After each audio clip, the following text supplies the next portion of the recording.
words in here, so I might miss them, but bear with me. So the king and Haman went to a feast with Queen Esther. On the second day, as they were drinking wine, the king again said to Esther, "What is your petition, Queen Esther? It shall be granted you. And what is your request? Even to the half of my kingdom it shall be fulfilled." Then Queen Esther answered, "If you have won your favor, O king, and if it pleases the king, let my life be given me. That is my petition. And the lives of my people, that is my request. For we have been sold, I and my people, to be destroyed, to be killed, and to be annihilated. If we have been sold merely as slaves, men and women, I would have held my peace. But no enemy can compensate for this damage to the king." Then King Xerxes said to Queen Esther, "Who is he, and where is he, who has presumed to do this?" Esther said, "A foe and an enemy, this wicked Haman." Then Haman was terrified before the king and the queen.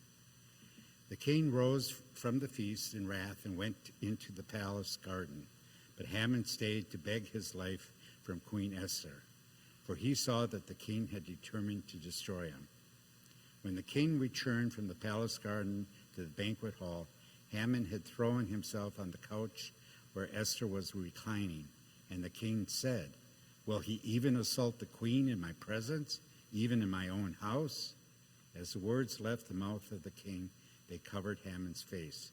Then Harbona, one of the eunuchs in attendance to the king, said, "Look, the very gallows that Haman had prepared for Mordecai, whose word saved the king, stands at Haman's house, 50 cubits high." And the king said, "Hang him on that." So they hanged Haman on the gallows that he had prepared for Mordecai. Then the anger of the king abated. Now in the 12th month, which is the month of Adar, on the 13th day, when the king's command and edict were about to be executed, on the very day when the enemies of the Jews hoped to gain power over them, but which had been changed to a day when the Jews would gain power over their foes, the Jews gathered in their cities throughout all the provinces of King Xerxes to lay hands on those who had sought their ruin. And no one could withstand them, because the fear of them had fallen upon all peoples. Mordecai recorded these things and sent letters to all the Jews who were in all the provinces of King Xerxes, both near and far, enjoining them that they should keep the 14th day of the month of Adar and also the 15th day of the same month, year by year, as the days on which the Jews gained relief from their enemies, and as the month that they had turned for them from sorrow into gladness and from mourning into a holiday, that they should make them days of feasting and gladness, days for sending gifts of food to one another and presents to the poor. Queen Esther's daughter Abihail went with the Jew Mordecai, gave full written authority confirming this second letter about Purim. Letters were sent wishing peace and security to all the Jews, to the 127 provinces of the kingdom of Xerxes, and giving orders that these days of Purim should be observed at their appointed seasons, as the Jew Mordecai and the queen Esther enjoined on the Jews, just as they had laid down for themselves and for their descendants regulations concerning their fasts and their lamentations. Then the command of Queen Esther fixed these practices of Purim, and it was recorded in writing.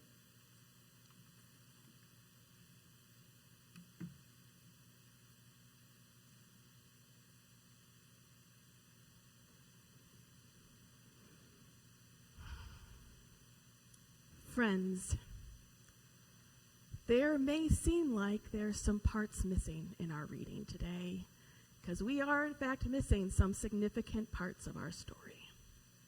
It moves quickly from where we left off. We left off last week. Esther was preparing to go before the king because she had heard from her uncle Mordecai that Haman had sent an edict that all of the Persians could kill any of their Jewish neighbors and that they might get paid for it.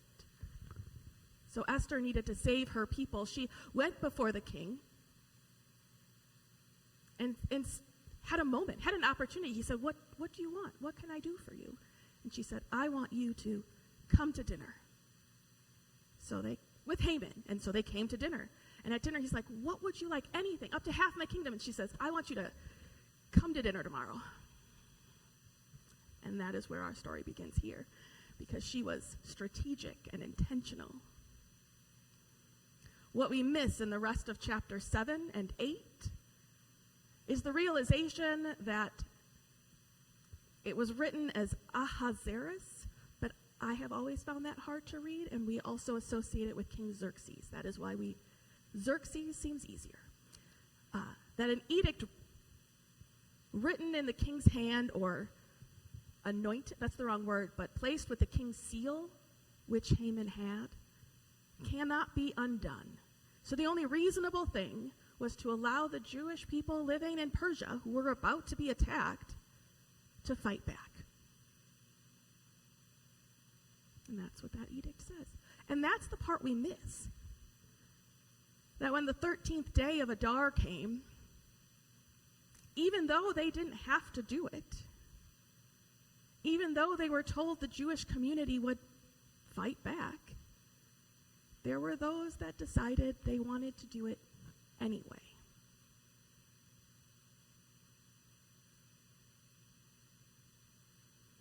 Our version is nice and clean. The villain is exposed, the feast is declared, and joy is commanded, and it's nice and tidy.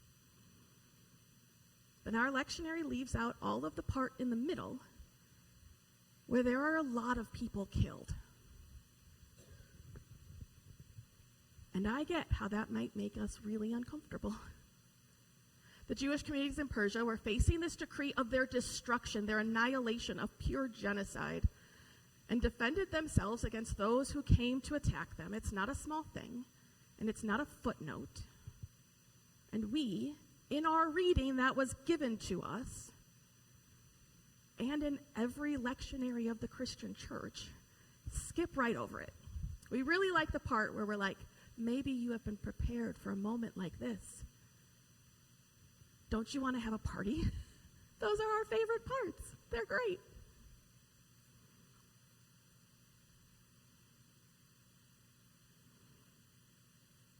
When Esther finally names Haman plainly as the evil, the villain of this story, the enemy is this man, Haman falls.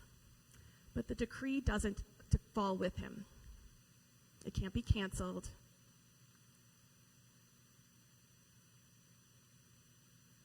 They have to have this second one.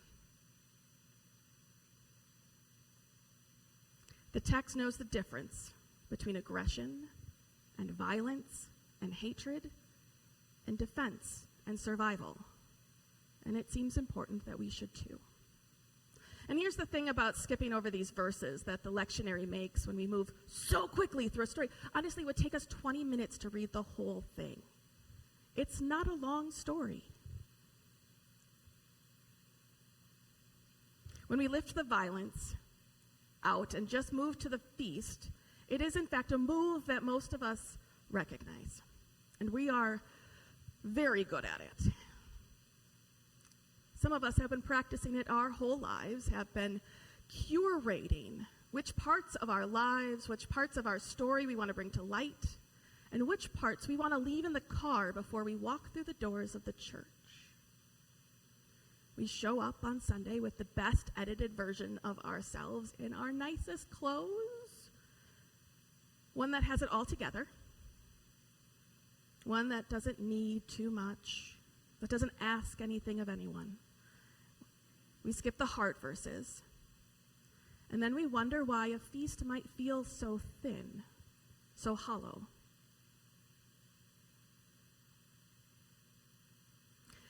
As a culture, we, as churches, we, as humans, we are very good at two things that look entirely opposite. We are good at unrelenting grief, the kind of grief that becomes its own identity, that circles the wound forever without moving, the mistakes that stay in the pain for honoring it. We know what it is to hold on to shame. We know how to do that. And we are really good at empty celebrations. The kind of a party that pretends the hard things never happened, that pays gladness over suffering, like wallpaper over cracks, that mistakes cheerfulness for healing. We know that. We are much less good at practicing the thing that Mordecai institutes in chapter 9. It's a joy that holds a memory of a threat inside of it, instead of burying it, instead of leaving it in the parking lot. A celebration that knows exactly what it's standing next to. What makes it hard is that most of us aren't cleanly in one camp or the other. We aren't only wounds, and we aren't only presenting positive joy all the time. We are both. It's hard to tell which is which. The grief that has gone on so long it starts to feel like who we are and all will be. The joy that arrives and then immediately feels guilty. The trauma that lives in our body, whether we invite it through the doors with us or not. We don't arrive at this text or at our table having sorted everything else out first. We arrive exactly as we are, incredibly complicated.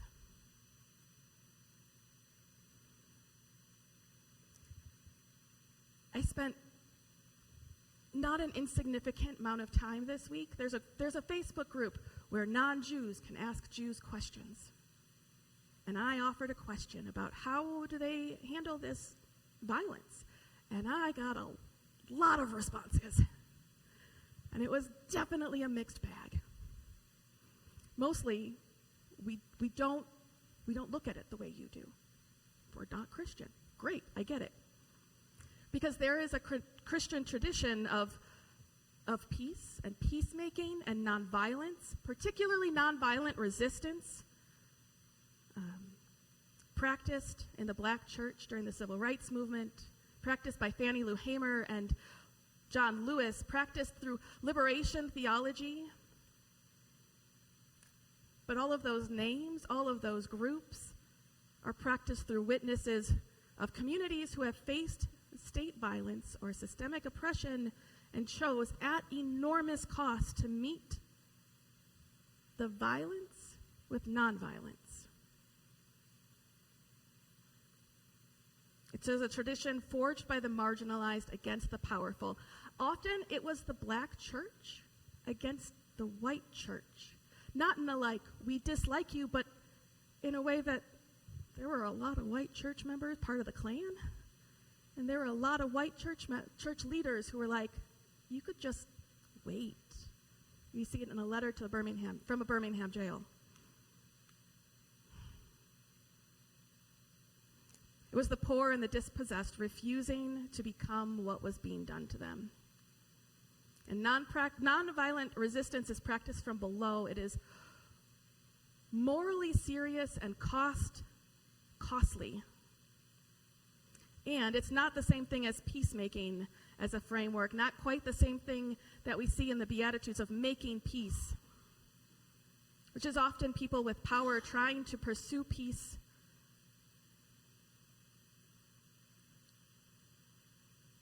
for those who are oppressed, for those who are vulnerable and in need, or sometimes at our worst being like, just be nice. That's not peace.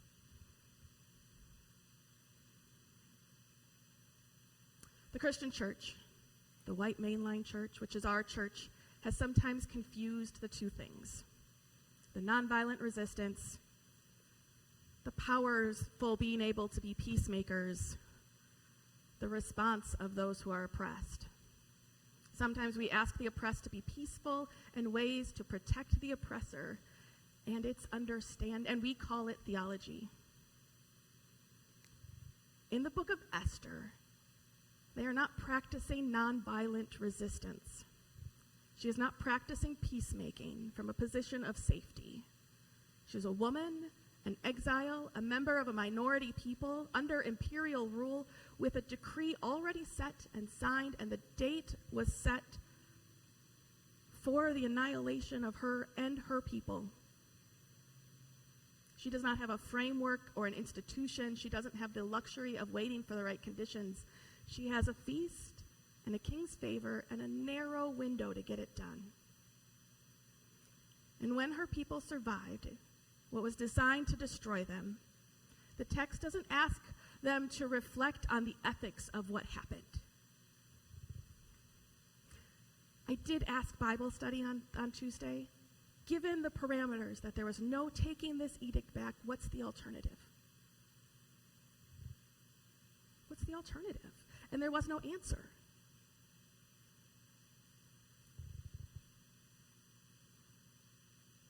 The text doesn't ask her to reflect on what happened. It tells her and her people to feast.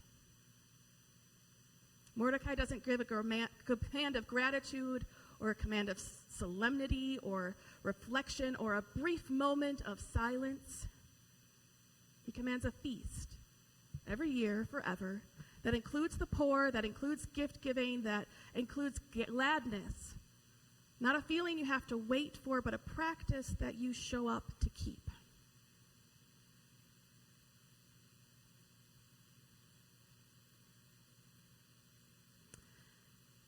At the beginning of Purim,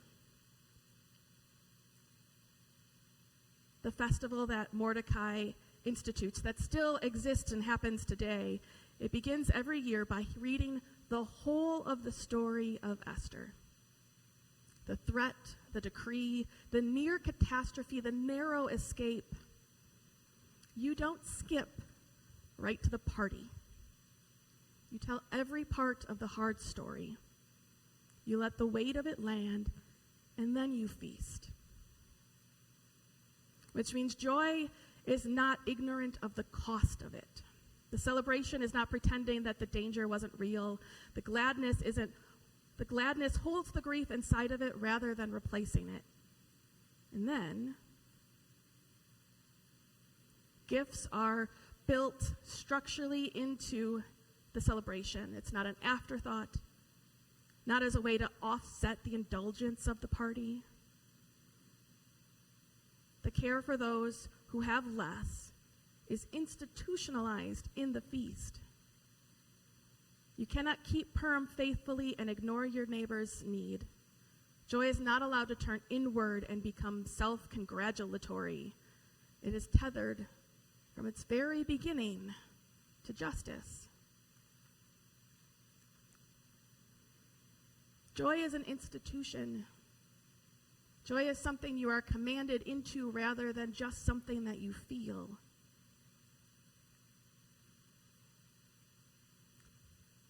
You are still here.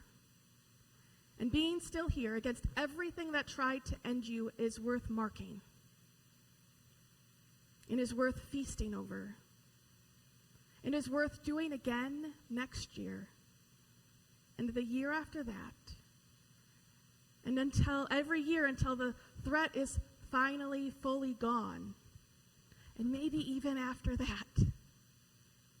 That is not denial, it is a resistance. It is the most stubborn, most human, defiant kind of resistance. And in a little bit, we will do it again. In the oldest way we know how. Because I know there are people in this room who are arriving today not having everything sorted out. You're bringing your grief that has no clean resolution, your loss that doesn't make any sense, the anger that hasn't found an object yet, the fear that woke you up at 3 a.m. this week. You are bringing your trauma that lives in your body. Complicated feelings about this text, about violence, about survival, about a God that seems to move too slowly in history. You bring exhaustion and doubt. Some of you bring joy that feels guilty because someone else can't feel that joy. Some of you are bringing suffering that makes joy feel far away. You bring all of it, all of you. And our table doesn't ask you to set it down before you come. It does not require that you have yourself resolved, that you have resolved the hard questions or arrive at peace or that you have felt ready. And then it calls you to eat. And let the returning itself be enough. It's possible that part of the institution of the table as it was when Jesus gave it to us, as it came down over centuries, thought back to this idea of Purim, a meal that held the story of survival in it. That when he took the bread and the cup on the night before his execution, he was reaching back to the same tradition, that we will not let what almost destroyed us have the last word, and we will eat together. He instituted it not a feast, not from safety, not from a position of privilege or peace or protection. He instituted in a borrowed room filled with people who were frightened and didn't understand what was coming next.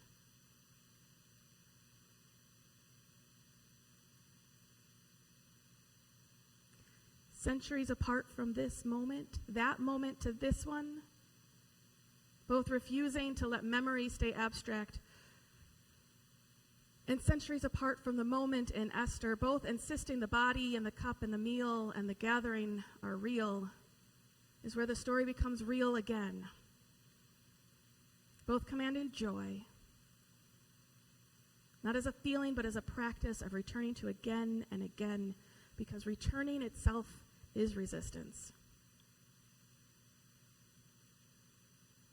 We are about to do what Mordecai commanded for all generations in a little different way. Don't tell the people on Facebook. But you are about to bring yourself unedited. All of the hard verses, all of the hard places in you. And you're going to eat it anyway. We're going to eat together anyway. It includes every generation, every person. It includes the poor and the stranger, with grief held inside the gladness rather than buried in it. And this isn't naive, and it's not denial when we come to the table. This isn't cheap hope. This is joy on purpose. And it's one of the most defiant things that we do as human beings, that we have made it. We are still here. We still gather together. We still come to this table. And we do it with our whole selves.